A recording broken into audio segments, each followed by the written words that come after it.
Hi, I'm Guy, Hi, I'm Troy, and this is Geek Tank.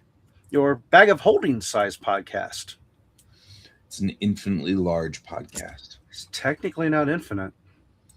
Technically not There's infinitely large there's podcast. there's rules because someone realized quickly it was going to be abused if they just said infinite. You're not wrong.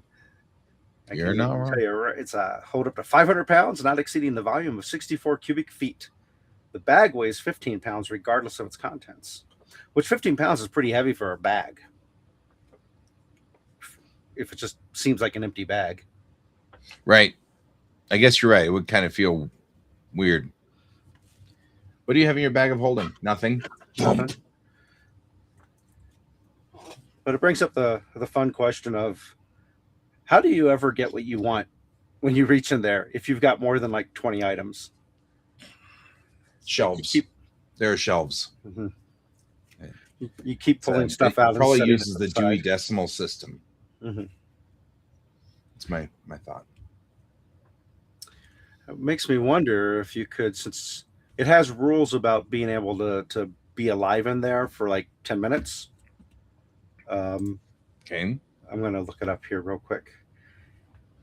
And anyone tuning in right now, there's a reason why I'm going this direction. This isn't just entirely random. It's only a little bit random.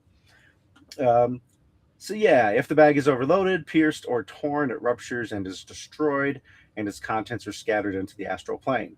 So it's interesting because it uses the term overloaded. So that means if you hit 501 pounds or more than 64 cubic feet of space, does it instantly get destroyed and everything and it's gone? Because at that point, it's technically overloaded. Right. If the bag is turned inside out, its contents spill forth unharmed, but the bag must be right before it can be used again. So turning a bag of holding inside out turns it into a bag because it's no longer a magical bag. So that actually sounds like an interesting way to handle your bag of holding. Yeah. I mean, I'm sure if you cast Detect Magic on it, it probably would still show up as magic, but it's not doing its magical stuff anymore because it's now inside out. Breathing creatures inside the bag can survive up to a number of minutes equal to 10 divided by the number of creatures, minimum 1 minute, after which time they begin to suffocate. Huh. So you could put someone in there. Placing a bag of holding inside an extra dimensional space created by another bag of holding or type of bag of holding or portable hole instantly destroys both of those items and opens up a gate to the astral plane. The gate originates where the one item was placed inside the other. Any creatures within 10 feet of the gate is sucked through it to a random location on the astral plane. The gate then closes. The gate is a one-way only and can't be reopened. So that's all your bag of holding. Hey there, Brent. Hey, Brent. What this is not giving me is its dimensions, there we go. Roughly 2 feet in diameter at the mouth and 4 feet deep. So it looks like a potato sack, basically, or a pillowcase. Yeah. So depending on how wide your hips are and your shoulders are, you may or may not be able to fit into this thing. I would say your average person probably could fit through a 2-foot diameter circle. Pretty, a little snug, but it would still work. So I only bring this up because a month ago in the role-playing game I'm in, and first of all, I'm going to say right out front, any rules written in the D&D books are 100% overridable by the GM. Mm-hmm. GM doesn't like something, they can absolutely change it. That's a GM's prerogative. So I'm not complaining about the home rule that the GM decided to use with this, the bag. But we were in a situation where there were like prison bars, essentially the size of prison bars, keeping us from getting out of a room. And so I'm like, oh, I have a solution to this because we have one bag of holding. One at a time, one of us crawls into the bag of holding, the person puts it on the other side of the bars, opens it, and pulls the person out. And we can get through the bars that way because the bag of holding will fit through there. We just have to be able to hold our breath for, less, we have a minimum of a minute. So we could do this pretty easily. But they decided bags of holding are an unoccupiable, an unlivable space. that is essentially going into the vacuum of space, is how they described it. So it's like you'd have to be able to survive the vacuum of space if you want to be able to climb into a bag of holding.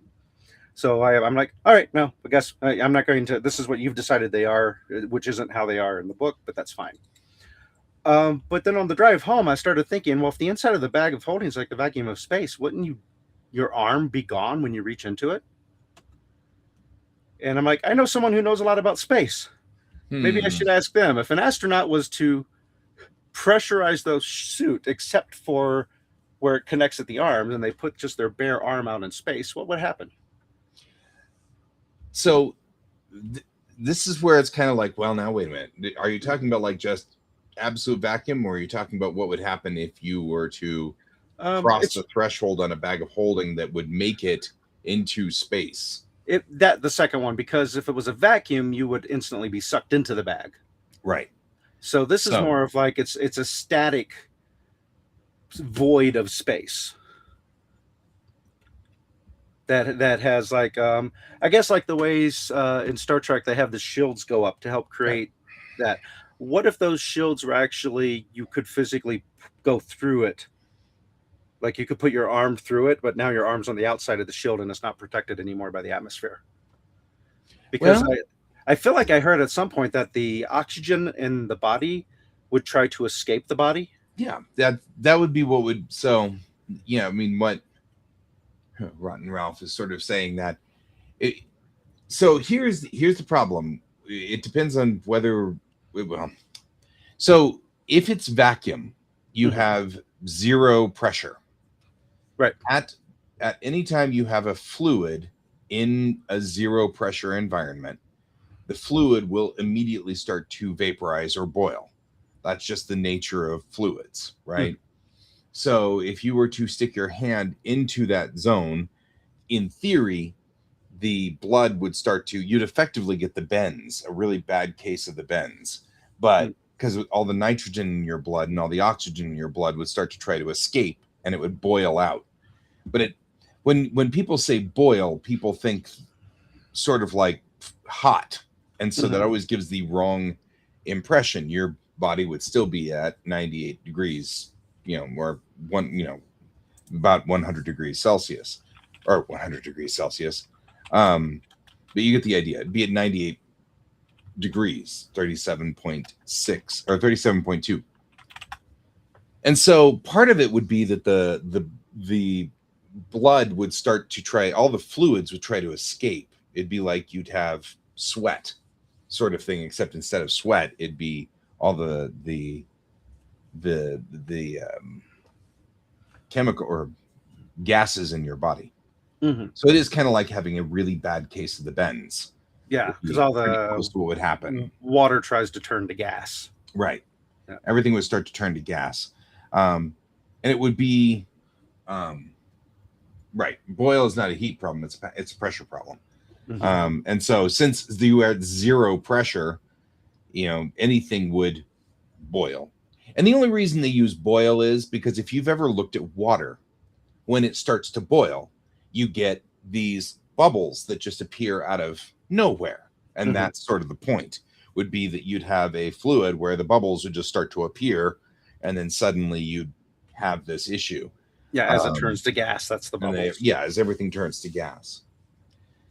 So that's part of it. But it's clearly it's like you wouldn't want to reach into that environment to pull something out of it. You wouldn't be able to easily reach into that environment. So I guess that's why I was saying it depends on whether he put it's airless or whether he put it's vacuum.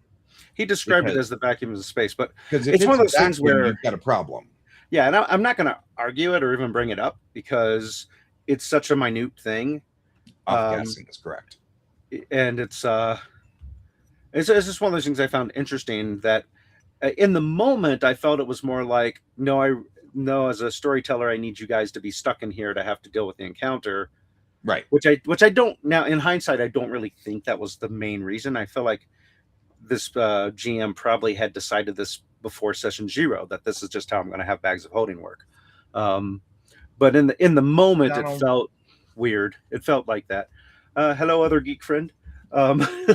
But yeah, it's just made me think about how, um, GMs should be given their liberty of their own license to do things how they want to do them, Hmm. and to make those decisions. Uh, it's just having played long enough now, there's a lot of thinking and little tricks that I'll think of that, knowing the system makes it possible to think of how to use that system, Right. against itself or for itself. Um, I finished the last season of Vox Machina. I don't know if you've seen that yet or not. Nope, not yet. Okay, Nick hasn't seen it and wants to watch it, so we can maybe work that in at some point. Yes, exactly, for plot reasons. She's totally right. For Which plot which reasons, which your idea will which be successful. which is a perfectly acceptable reason. It's Yeah. it's kind of like, yeah, fine. Yeah. Yeah. Well, and Yeah. there's the other comment there. You'd get chilly is absolutely correct because the heat would be transferred through the gas as the gas Mm. off gases. And moisture would try to freeze instantly or Mhm, vaporize. And so mhm. it would suck. You don't want to be reaching into that. Which, knowing that now, that's probably one of the things that would have happened when you guys reached into it. It would be one of the 100 options of things that would happen back when magic was being uncontrollable.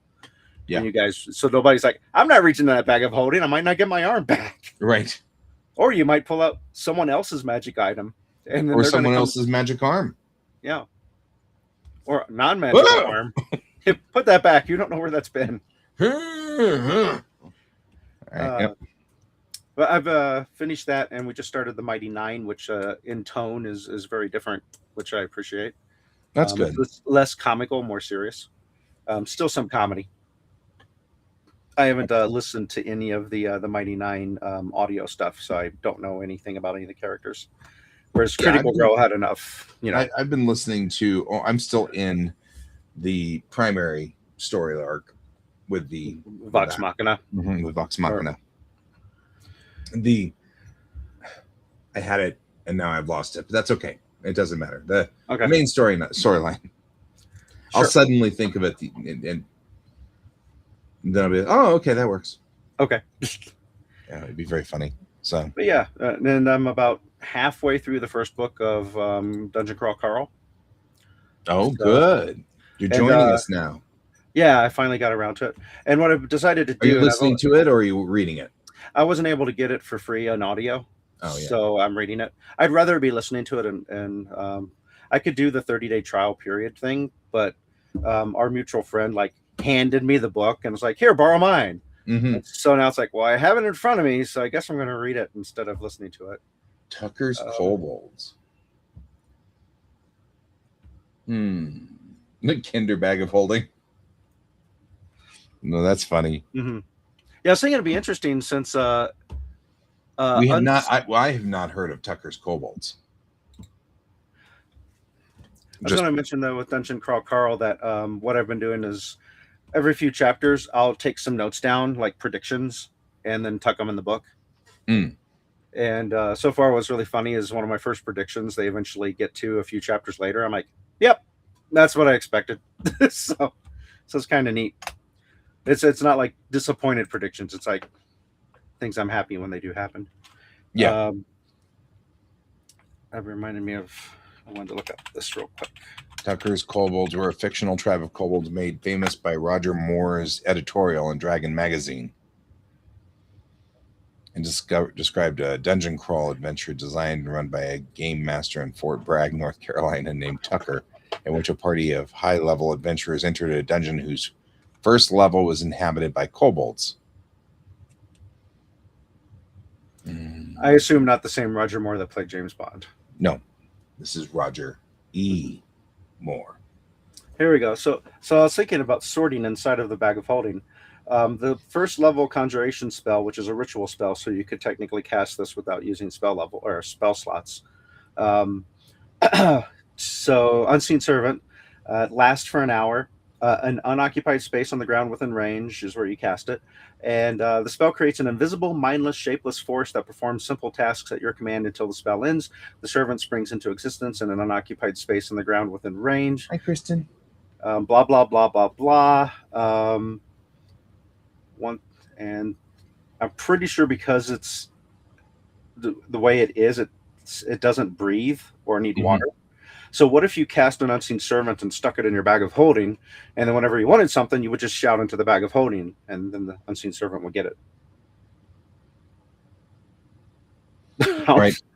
See, so there's the thing. Like, then you cast the unseen servant, and the unseen servant then has to sublimate and boil away. Mm-hmm. Yeah. Since it only has 1 hit point, that won't take very long either. Yeah. Oh. Dang it. Stupid unseen servant. Yeah. But for just your standard bags. Right.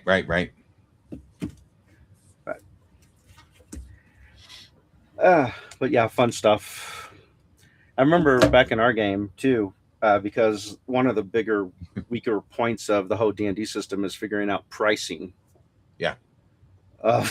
How do you price magic items? The unseen servant gives you the unseen finger. Yeah, but it goes unseen as he dies. Yes. It's kind of like the thumbs up thing from the Terminator. Oh, that's awesome. You have to throw flour on it so that way you can see it. But I remember it's like, well, why don't we think about standard supply and demand? How much is an item in demand, and what is the supply of that item? And when you look at something like a bag of holding, everybody's going to want one of those, so the demand's going to be huge. And so yeah, coming up with the pricing for that, because I was just thinking, your average farmer, that'd be so useful for them for watering crops, collecting crops. A bag of holding of a lot of water. 64 cubic. Yeah. It's 500 pounds. Now, once again, this brings us back to, or 64 cubic. Yeah. If you over exceed it, does it mean the bag explodes? So if you stuck it into a lake, eventually the bag would just explode and swallow some of the water. Oh, wow. Never thought about that. Donald's talking about making the unseen servant permanent. That's kind of cool, actually. Rarity is definitely a factor. Yeah. So I absolutely agree. Yeah, so I mean I find that whole, I don't know, I feel like you'd have to start doing so here's where in these games I always start to think about this, and I'm like, is there like a little old lady that lives in the top of a mountain who just sews bags of holding together? I mean, like, where do these come from? Now all of a sudden I'm like, kobold sweatshop. Right, little kobold sweatshop, and a whole bunch of 10-year-old kobolds are just sitting in there sewing away on the sewing machines. Because like these are, it's always funny to take any kind of fictional universe of any sort, even something like Star Trek or Star Wars, and think about the average person whose like entire job is to do this one thing or do this other thing that's so critical to the story. Like there's somebody out there mining kyber crystals. Somebody's got to be mining these kyber crystals from somewhere, because you don't hear about like, well, as part of your Jedi training, you're going to have to spend 10 years in the kyber mines, So there's got to be somebody out there mining kyber crystals somewhere, I mean, Star Trek at least addresses the fact that there are dilithium mines and there are dilithium miners who mine the dilithium. And that's, an ongoing discussion as part of the economy of Star Trek. And then I always think about, what kind of sewing needles would you have to have for this thing?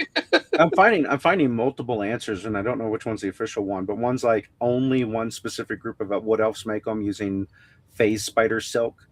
Another one just is saying it requires the 9th level spell. You have to be minimum 9th level, and it's a spell that you cast on the item. Secret chest spell, and you use it to create wondrous item feat. So if creating magic items, one of the requirements is you have to have that feat, then that means NPC had to have been an adventurer and get up to that point. Yeah. Yeah. Oh, yeah, neat. My one of my NPCs used a gelatinous cube to clean his sewers. It also helped keep people from using the sewers to sneak in. It's a good way to get rid of bodies too when you need to dump bodies and not leave crime scenes. Yeah. But see, now that was back to one of the things I had always talked about whenever I was talking about games and stuff like that. I love the idea of mechanics and things like that actually working in a dungeon. Mm-hmm. You always have these. You crawl through the dungeon and you open a door and it's a bunch of goblins, and you're like, yeah, but what were those goblins doing in that room? They're in a Like, were smoking they, break. yeah, I know. Like, were they just playing cards? Mm-hmm. Or what were they doing? Like they're just sitting around. They're like, well, we got nothing better to do. And well, it'll be another 25 minutes before an adventurer crawls through here. So we're just, Texas Hold'em. Like we could play some Texas Hold'em. Like what are these guys doing? And so I always liked whenever I built things, I would always get carried away in the dungeons with, why are these guys here? What are they doing? What's their purpose? And then it's kind of interesting because you could almost have an entire adventure where the PCs have gone through and killed all the goblins in this room, but that happened to be the guys that were like running the machine. That was their job. This is their smoke break. They went to this little room, do a smoke break, but they're the ones running the machine. And since you killed them all, there's no one running the machine, and so the machine starts to run out of control. And like you could have like all these sub adventures that kind of went on, because or they killed the gelatinous cube, which means that the sewers start to overflow, and now you've got a sewer problem. And you know what I mean? Like, oh, that's interesting. Like a cause and effect sort of thing. That might be an interesting one shot to run where you have the entire party make like goblins or something like that, and their mission is they're told you have to go stand in this dungeon room. Right. Go stay here for 3 hours and you get 1 gold each. Like, yay! And they'll be like, why are we here? And then eventually an adventurer comes through to fight them. Donald's running good goblins before the World of Warcraft was. What was that? There was that game that we liked so much it was like The Sims, but full of it was a dungeon. And you had to run the dungeon. You remember that one? Like it was because this was right at the turn of the 2000s. But there was the game was it was like everything was all about you running the dungeons, and you were like a demon, and it was funny, and everything was funny about it. It was just really back in the days when games were really funny. This one can't be the right one, but because it was released in 2024, but it's called Dungeon Renovation Simulator, physics-based dungeon cleaning in a medieval setting. Play as a goblin cleaner, dive into messy dungeons, clean up, find loot. Interesting. No, I'll remember it here. I'm gonna beep the beepy thing and see what happens. Sure. Everything's Dungeon Crawler Carl. Mm-hmm. Dungeon Market Simulator. Nope. No, I'm just thinking of it's making me think of the evil villain simulator where you try to create an island with traps to catch all the spies that are trying to break in. Dungeon Sims game. Well, and that was, I think I remember part of the funny part of the game was they were like you'd had to fight off Dungeon Keeper. I think that's Dungeon Keeper. That was it. Thanks, Dion. I never Dungeon Keeper. That was it. I love that one. That was so much fun. Leave it to nice. Leave it to people in my own era. Because we're all like, yeah, I remember that. Dungeon Keeper was so funny. Nice. Slap your minions to make them work faster. Yes. That was it. You had to slap them. You got a little hand. The icon turned into a hand. You had to slap them. And that was just like, there was this entire era. SpaceX crashed a rocket on the moon. Probably not getting that back. Yeah, probably not. That's not coming back. Yeah, they're not getting the safety. Imps for Hire. That's it. Imps for Hire. Yeah, that was awesome. Oh, that was beautiful. Oh, I love that one. That was such a good one. Oh yeah. All right. Okay, I did not hear that SpaceX crashed on the moon. I knew that there's a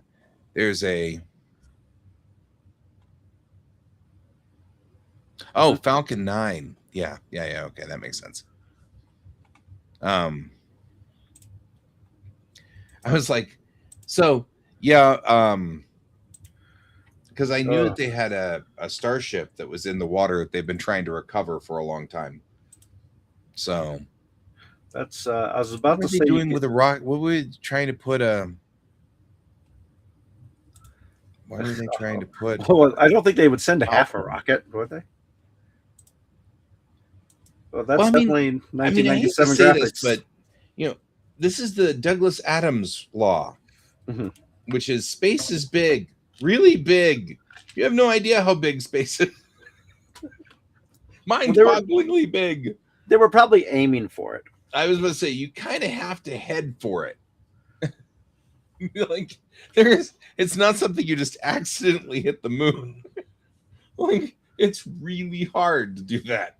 It's part of I have this discussion regularly about people who are like, well, if there's like 47 trillion satellites up there, why don't we see them from the pictures from Artemis 2? Yeah, that was always the thing. Why? And I'm like, because space is big, really big. You may have thousands of these things out there, but it doesn't matter. They're tiny specks, and they're barely visible. We got two different conversations going on at once. I was going to answer Donald's thing. I don't know if a slap would be considered an attack, but rules is written as they can't attack. Now, groping, is that considered an attack? Well, if it's not consensual, you could technically consider it an assault, which could be an attack. So, but having them like knock people's drinks over, that probably wouldn't be an attack. Yeah. Using an unseen servant to cause chaos. But in which case, you could probably just use Mage Hand, because Mage Hand, I think, is also invisible and more, what's the word I'm looking for? More of utility. But yeah, so they crashed a rocket. I'm assuming it was an unmanned rocket, or we would have heard about it. Oh, yeah, it's a Falcon. But I'm trying to figure out how it happened, and now I see what happened. Okay. So it's part of a booster stage.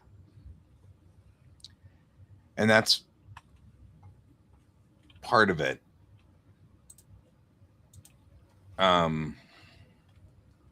But it's from January of 2025 was when that was sent. The rocket was sent. So, which was, I mean, as in, this wasn't necessarily its intention. However, there's before and after photos showing the impact site on the moon. Yep. I've been so caught up in Spaceship 13, which is stuck in the ocean, that I must have missed that little news bit on Falcon, because that's a Falcon, and I'm all obsessed now with starships. So, ran out of fuel. Yep. Well, because we all know that in space you have to keep your engines running or you fall. Yeah, that's the way it works. And we learned that in Star Trek. And it fell. And it fell, ran out of fuel, and so just fell right out of the sky. It's amazing. Just amazing. Alrighty then. So, since it seems like the majority of the people watching our show right now are buddies of mine and yours and my buddies. So say they got you fooled. Yeah. Well, no, I was going to say, because I'm all excited because I got hired on as an actual teacher at a school, and I am a science teacher. So I'm really excited about that. I'm going to be doing life science, which, I mean, not that there's anything wrong with that, but the other teacher got dibs on astronomy, and I was like, dang it. So you should have an astronomy off. Yeah. They should do it like they should have the teachers have to compete in trivia questions to see who's more skilled. Right. I They're was okay with it. I'll let them do that, but yeah. coming up in a couple of weeks. Uh, Someone I know is doing a backyard Star Trek Wrath of Khan movie showing party, and part of the invite it said Star Trek trivia, and I was thinking I should bring a ringer. Right. This some random guy I found on the street. I thought I'd bring him in, have him do the trivia with us. So it's that time.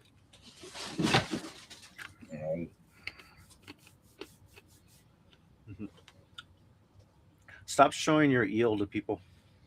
I have my eel. This is one of my prizes. Yep.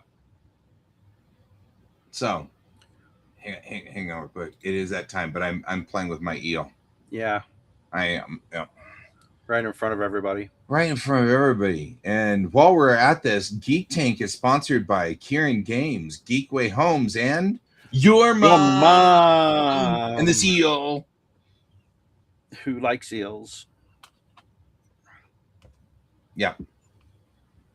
Yes, that's Flight 13. Been watching Flight 13 for a while. Speaking of Kieran Games, yes, he I contacted him, and he was kind enough to set me up with as much of the Star Trek magic cards as we could get my hands on. So, oh, nice. George the Destroyer. Well, yeah, I knocked over this box now, so we're gonna have to deal with that first. But yep, so I'm going to. Well, I mean, obviously, none of it comes out until November, but when it comes out, I'm gonna have that whole thing. Yep, not safe for work, not safe for Chekhov. Chekhov's eel. What might be fun if you want to do it is obviously you keep all the cards, but when you have all the sealed boosters, have us get together and do like a sealed tournament where we each get like 6 boosters and we have to build a deck out of it, and then we play. That could be fun. Yeah. And obviously they're your cards, so you keep the cards afterwards. But yeah, maybe.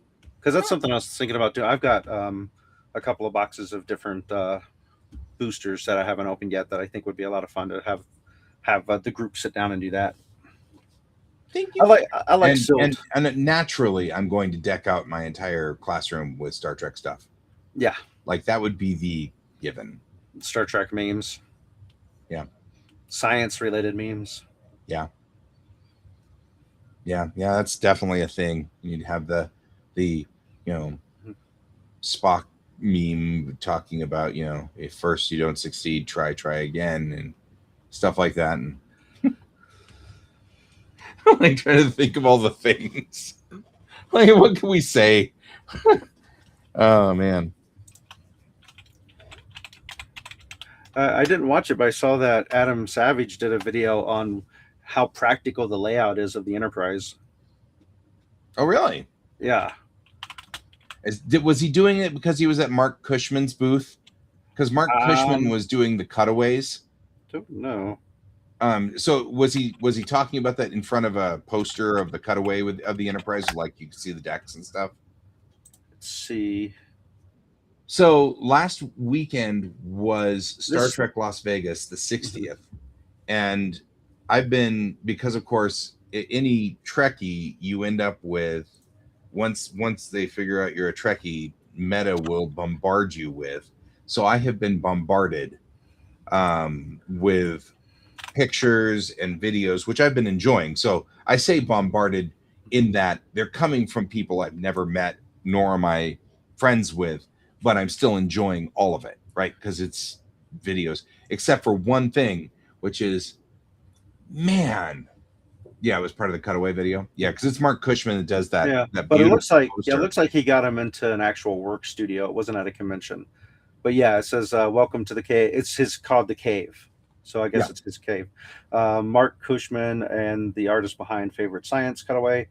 Matt shares with Adam his new massive cross-section poster of the original USS Enterprise, sized as large as the original 11-foot filming model. So, that would be amazing. Meanwhile, Roddenberry had the smaller 33-inch model there at Star Trek Las Vegas, which is a fascinating story.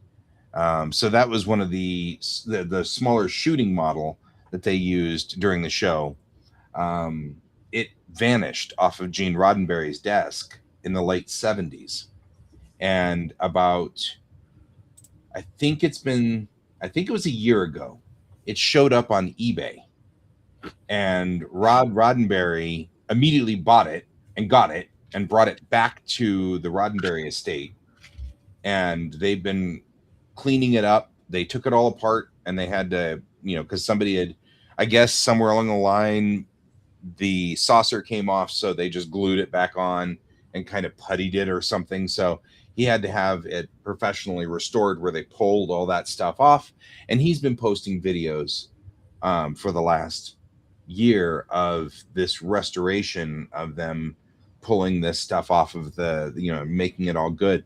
And it made it to Las Vegas for Star Trek Las Vegas last weekend. And so the 33-inch model was there, and that was great. And I wish I'd gone to see that, because that's another one of those, my life goals is to go to the Smithsonian and stand next to the 11-foot model, and then, if wherever Rod ends up putting it, I'm hoping he puts it somewhere I can go visit it. So I suspect he would. He's been very big on, everybody talking about it and, discussing it and interviews about it. And so I can't imagine he's just going to put it in a closet somewhere and lock it up. So I'm hoping it goes somewhere public that we can go visit it, because I would totally be into that.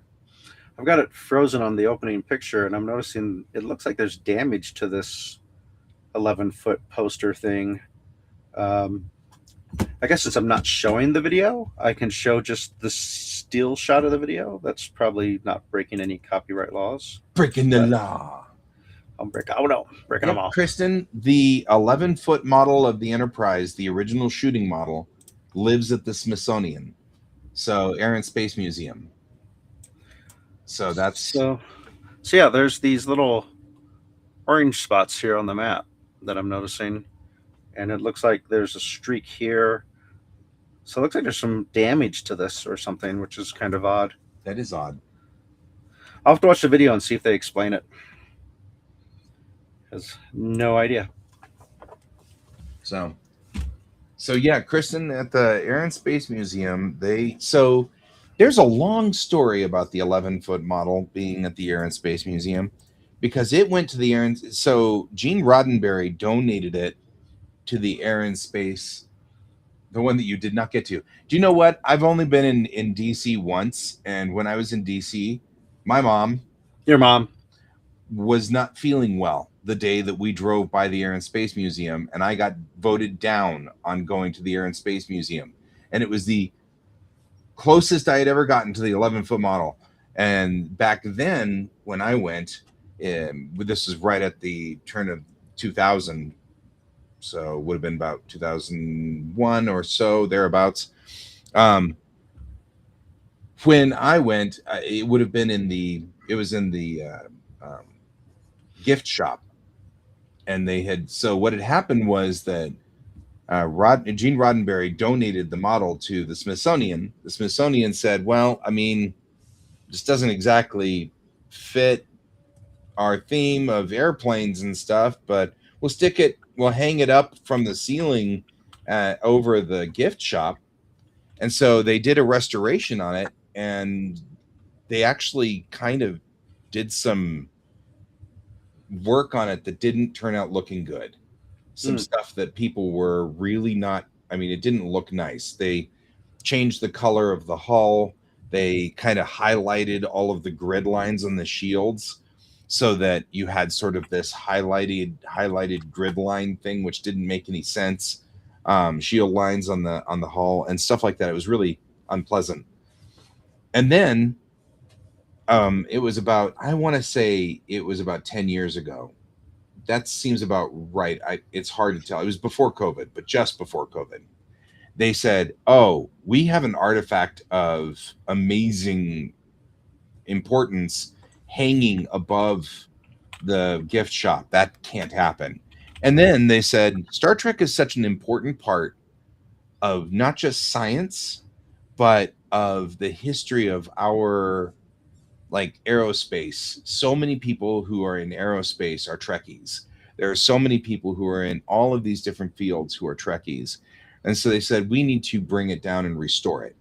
And so they took it down from there and then they totally restored it. They went through and cleaned it up. They pulled it all apart. They did all this amazing stuff where they x-rayed parts of the ship so that you could see where like the nails were and pieces like all this really neat stuff.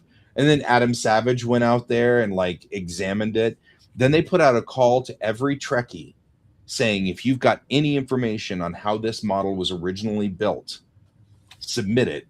And we were all, even me, I was submitting stuff that I had from some of the things that, like everybody was submitting information about its original paint colors, what paint was used, all this stuff, because the original builders were dead.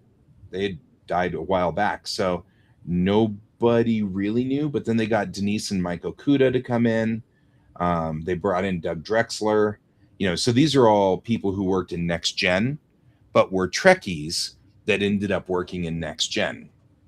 And Drexler and the Okudas worked on the DS9 episode, Trials and Tribulations, where they had a model of the Enterprise. So they had already done some research during that episode on how to make a duplicate of the Enterprise. So they used that. So that was kind of cool. It was like this whole thing. And now they've got it in this beautiful case in the Smithsonian, and it's lit up. They've got lights inside, but they put LEDs in there because the original lights, being lights, caused a heating problem that started to melt the model in a couple of places. So they had to be very careful. So when they pulled all the original light bulbs out, they replaced it with LEDs. But they tried to make each LED, they even like aligned the LEDs so that they were the exact shade of yellow, because a light bulb isn't bright blue, or it's kind of a white bluish for LEDs, but light bulbs have a yellowish color. So they got the exact shade they got the LEDs to be at the exact shade.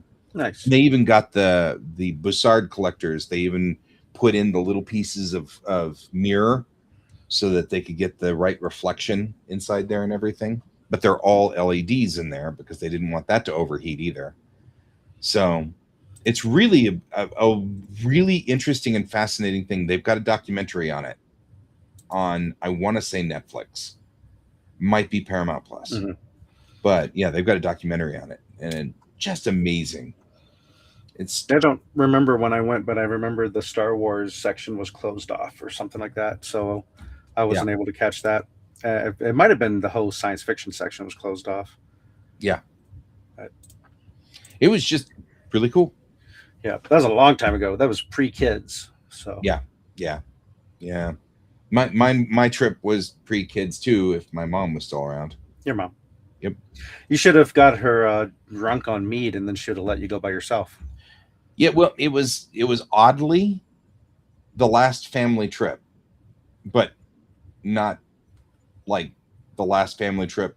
It was just really weird. So my sister was graduating, and so all of us converged on DC because she was graduating from Quantico. Yeah. And so we'd all gone to DC, and it was mom, dad, and my sister and me. And it was just this kind of interesting trip that we all went on as a family of four, which mom and dad had divorced some 20 years prior. So, like they hadn't been, it was fun. I mean, like they weren't mad at each other or anything like that. That wasn't the kind of divorce my mom and dad had. They were still quite friendly and happy to be, stuff like that. So yes, definitely. Next time you are in DC, check it out. I do think that if you're going to be in DC in the next, because they're going to put it into storage shortly because they need to rebuild the display case. So they're about to put it into cold storage. They're going to bring it back out on September 8th, and then they're going to put it back into storage again, because you can't have the Enterprise in storage on Star Trek Day. Mm-hmm. And especially on the 60th anniversary Star Trek Day. So they're going to put it in cold storage for a little while, and then they're going to fix the case. So it may, yeah, you might. It may have to be. I don't remember anyway, but that's yeah. So it may have to. I think they said they were going to pull it back out in March. I can't remember. I'm thinking I'd wait till 2029, depending on how things go. Yep. Yeah, you may be right. But we'll see. We'll see. But yeah, a long, interesting story, and the trip that both of these models have gone on is fascinating to me. Like, there has been this long process for these models, and it's interesting. But I'm really glad to get the 33-inch model back in the hands of the public, Lincoln Enterprise and Rod Roddenberry and those guys, because that's fair. It'll probably it may be a while. I'm hoping to figure out a way to get up to Ticonderoga. That's one of the things I want to do. Well, I do have a place we can stay, so yeah, well, together. That might have to be an us trip. I highly recommend going when the weather's not crap. But yeah, well, that's fair. It is Ticonderoga, so yeah. This last trip we didn't go there. We went to the Fort Ticonderoga, which we hadn't done before. Yep. So it's kind of neat. Yeah, see, that would be just not an option if it was me. Yeah. I would be like, I know I've already been here. I'm going here again. Right. If you guys don't know what we're talking about the set tour in Ticonderoga. There is this really interesting thing that's built into an old auto shop or auto dealership, and this guy bought it and built a duplicate of the original Star Trek sets inside there. So it's an exact duplicate of Stage 9, which was the original Desilu sets for Star Trek. And you can go and take a tour and sit in the captain's chair and push all the buttons on the helm and go stand where Spock was. And you know what I mean? Like, it's just the coolest thing ever. Mm-hmm. And so, and Troy's been there and I have not. And I'm still sad about that. So it's because I have family up in there and you don't. So I don't. Yeah. Just happen to end up there. Do they rent it out for people to film stuff in there, or is it too delicate of a set? Okay. Yeah. So there's another one in Oklahoma that does that. Okay. So there's a set in Oklahoma that does that part where they rent it out. No, and actually part of the deal of it being a museum is that there cannot be video. Oh. Which is interesting. Mm-hmm. So you can't shoot video there. That's they definitely allowed, at least when I was there, they allowed photos. So. Photos are allowed, but video is not. Yeah. And it's mostly because they don't want people filming, because Trekkies will go there in uniform and then film some little short, by accident on the bridge. So they're not allowed to do that. So that's part of the reason. Accident. Yeah, accident. Mm-hmm. So yeah, that's a thing. This is from the era of the fan films that were right around the turn of the millennia, because that was Phase 2's sets. So, of course, now you could just film yourself in a Trek uniform, plug it into AI, and say, "Put me on the Enterprise." And I mean, kind of true. Yeah. Which AI is a thing. Mm-hmm. AI is one of those things that really does. I don't know. It's perplexing. Like. I don't know. If I was to say to you, hey, you could film an entire Star Trek film with you in it, and you never need to go to a studio. Right. You'd be like, no, that's never possible. So. Yeah, but on the same token, I think a lot about, like, that probably could work to some degree, but then you probably have the same problem that a lot of actors did in sci-fi during the 80s, 90s, and 2000s, where everything was a blue screen or a green screen, and they weren't interacting with stuff because it's hard for actors to do that. You have to kind of practice doing yes, it is a giant monster right there. Oh no, it ate my arm. And you have to be able to act with nothing happening. Mm-hmm. And so that's so weird which is one of the things they've been talking about with the new Star Trek and with Star Wars in their arena rooms, those huge rooms that are all video screens, because everything that happens on that stage, the actors can see. So it's all occurring around them. All the VFX is happening. So they're actually able to respond to the, giant squid or whatever it is that's attacking them, because they can see the giant squid attacking them, And so that's a fascinating thing. And that's the thing that started out with The Mandalorian. And they, I think the funniest part about The Mandalorian in that was part of the reason they built it was because his entire outfit is chrome. And so you couldn't just blue screen stuff, because then it would just reflect green off of his chrome outfit. So instead they started building all of these screens so that everything that happened to him, you would see the reflection of it in all the surfaces of his armor. So I thought that was fascinating as part of the impetus to do this technology shift. And so always fascinating to me. Mm-hmm. Of course, AI might fix all that by making you point in the right place. So it's hard to say how it's going to go and what you can do with it. I mean, actors had to act to tennis balls, or a guy in a green suit with tennis balls taped to him, so they could get the motion. Or the actor with the top part of Jar Jar Binks' head stuck to his head. Mm-hmm. Yeah. But yeah, it was a full 95-minute AI feature film was made and then open sourced. So all the elements and everything in that film now available for the public to use for whatever they want. Yeah. So I thought that was interesting, because you can't copyright it. Yeah. Well, that actually has been law. Mm-hmm. Law says that if you use AI, it's not copyrightable. Yeah. Which that at least is a step in the right direction, in my opinion. Mm-hmm. I mean, I have been slowly coming down from my, pedestal of I don't want to deal with AI at all. There are some, I will concede that there are some uses for AI. Mm-hmm. I just have an issue of, the fact that it took everybody's artwork to do that, so, but I've been curious. I went to one of the AI things and took a picture of one of my Lego dudes and ran it through the AI to see what it would do. And it actually did a really good job of animating the AI, or animating the Lego dude exactly like you would have seen in the Lego movie. The Lego movie. And I was like, well, that's kind of depressing. Mm-hmm. I haven't had the nerve yet to load like a scene from one of my comics and see if it could animate that, because I'm afraid it would do a really good job of it, and I just hate myself. You know what I mean? Like, that's just the thing. Yeah, for me, it comes down to how much of the creativity was human built versus AI built.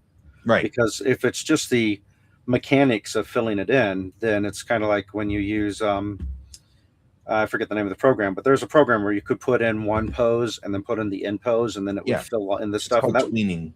Yeah. So if you use AI to do that, well, that technology already existed in a different form already. Right. And that's the discussion we've been having is, like, for example, in high school, I composed like 5 or 6 songs. Mm-hmm. All of them with the, it was high school. So we had the best synthesizers we could get our hands on, which is not saying a lot. So, I composed these songs.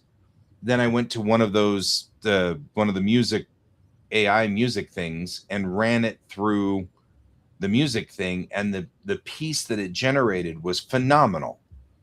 But it was definitely my song. It took my themes and everything like that, but it put 101 piece orchestra behind it. The question really is on that one, is that my work? Is that AI's work? Mm-hmm. What is that? And that, I don't know, that bugs me. It bugs me a lot. But I think the most depressing part about it is it sounded awesome. where, me listening to my music that I made in high school, I was like listening to it and I was like, I think right now, I think Nintendo got better at music. Right. It sounds kind of like I was just playing chip tune. So it was I horrible. mean, it's like, even if you just took a kazoo and you played Yeah. the tune, and then it took it and made it into an orchestra thing, if it's the same notes and the same rhythm and it's the same piece, then And what is what? the question? What did it change besides the instrumentation? And how much of that, and that's just so rough. Mm-hmm. But I think the most depressing part is I really liked what it created. That was super depressing. I'm almost thinking if you still have access to this, we should do that. We should get a couple of kazoos, come up with some pieces, and see what it does with it. That's kind of like an experiment. I'd be in on that as a Geek Tank special. I think that'd be kind of fun. There's a number of things I could do. I've got flutes. I could play the flutes. Yeah, but kazoo's funny because it's kazoos. The lowest. It's the only lower we could get would be like homemade kazoos with a comb and a piece of paper or something. But I think kazoos are like the lower level. Anybody can play a kazoo because you're just humming. Yeah. So this would be taking what a normal non-musician person could do and seeing how much it turns into music. Not that we're not non-musicians, but right. I couldn't hand just some person my saxophone and say, hey, play something, but I could hand them a kazoo and say, play something, and pretty much everybody's going to be able to do that. So, yeah. We'll have to look into that. Let's look into that. That could be fun. You like how I set it up here at the very end of the show? So that way it's like a good rollout point. I feel like that would be a segue. Yeah. What? Wait. I've got a better idea. Yeah. Let's get like some kind of single person mobility unit and put that through AI. Right. That would be a heck of a segue. See where it would take it. Yeah. I don't know if that has wheels. Right. Yep. Right. So Brent's talking about going to Oklahoma to shoot at that stage. Mm-hmm. So that'd be funny. Yeah, I don't know. I mean, like, I think the funniest part, as soon as we started talking about AI, we lost like everybody. Yay! Well, it's only like the 30th time that we've talked about AI. I know, we kind of do burn it. Though it is 10 o'clock, though, we should be like encouraging Brent to go to bed. Yeah, he doesn't need encouragement. I know, he doesn't need sleep. No. But don't need to use him as an excuse to go away. We could just go away. We could just. Well, I mean, everybody else left us, so that's fine. Which is fair. Let's say goodnight. I'm not complaining. I'm just like, yeah, well, I would have left me too. All right. Well, I think. Yep. Brent's starting to prep up. So I think that's all we've got for today, and probably we've got an interesting concept for later. So yeah, sleep is for the weak. But that's a long time to sleep, Brent. You should only sleep for 8 hours, not a week. Well, you sleep for a week, so then you don't have to sleep for the weekend. There you go. It's like eating. You just eat for one whole week, and then you don't have to eat for the rest of your life. Yeah. Kristen's still here. Yay! Thanks, Kristen. I was more making a comment about us talking about AI yet again, and less a comment about our viewers leaving us. It's more that seems like a funny thing. Whoa, sudden cough. All right. Well, we should probably get moving. We'll see you all next week. Yep. At the same bat time and the same bat channel. And then Brent, go to bed. But brush your teeth first. Right. Kristen, go to bed too. Although, we're not your real dad. So just take that with as not your supervisor. Yeah, we're not your supervisor. But yeah, so either way, we'll see you all next week. And thank you all for being here. We really do appreciate you. We actually probably had more people and interaction in this particular episode than we've had in a long time. So we really love having you guys here. Thank you so much. And we will see you all next week. And until then, I've been Guy. I've been Troy. And this